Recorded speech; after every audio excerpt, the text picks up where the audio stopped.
The push for a comprehensive Ontario marine strategy was one of the big points of emphasis at a recent conference in St. Catharines. The Great Lakes and St. Lawrence Cities Initiative wrapped up their annual conference by passing a resolution that in part asked the province to develop a long-term vision for the marine industry in the province. Really, this was an opportunity for us to talk about it from a binational perspective. So we got it on the annual general meeting for our conference, and it was endorsed by the mayors of the Great Lakes. Was there some surprise that Ontario didn't have an official strategy? Yeah, and I think what the discussion was, you look at Quebec has a strategy, you look at the number of the states have strategies around the marine sector, and really it's been absent from the province of Ontario. So we've put it on their radar. We're hoping that the province will say, okay, let's convene, have that open table discussion so that we can get this marine strategy underway. Members of the marine industry were also on hand at the press conference. They say that implementing a new plan will help the province capitalize on significant economic opportunities. So the best way to describe it is the Canadian Coast Guard and the Canadian Navy still have a significant package of work that's yet to be allocated. We know that it's going to be moving forward in the coming years, and parts of it are already moving forward. And making sure that Ontario and Ontario shipyards are competitive to be able to compete for that work is kind of the primary focus of our part of the Ontario Marine Strategy.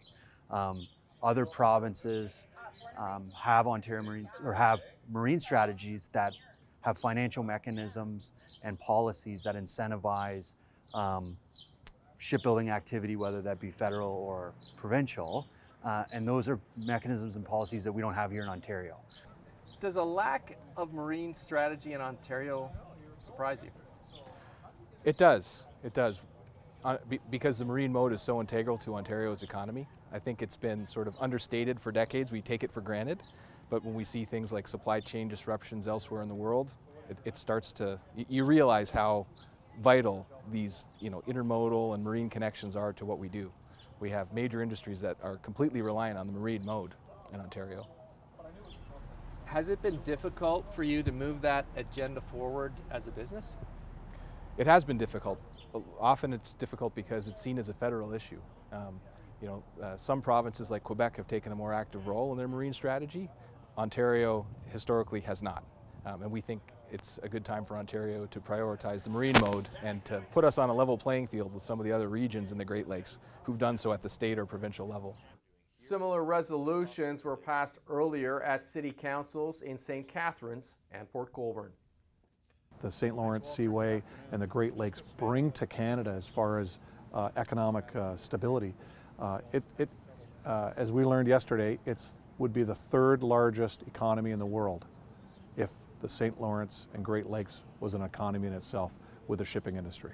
It's that much money. Wow. So, that tells a lot for why we need this, and we need the province at the table and with some money. I mean, it's going to come, both those things are going to have to come together. Having an Ontario Marine Strategy supports the businesses that are actually growing in our community. And so you look at Heddle Shipyards, they continuously are gaining more and more contracts. They're competing for national shipbuilding contracts. So if the province is able to support this marine strategy, it means that right here in our hometown of St. Catharines, more jobs will be created. In Niagara, you're watching The Source on your TV.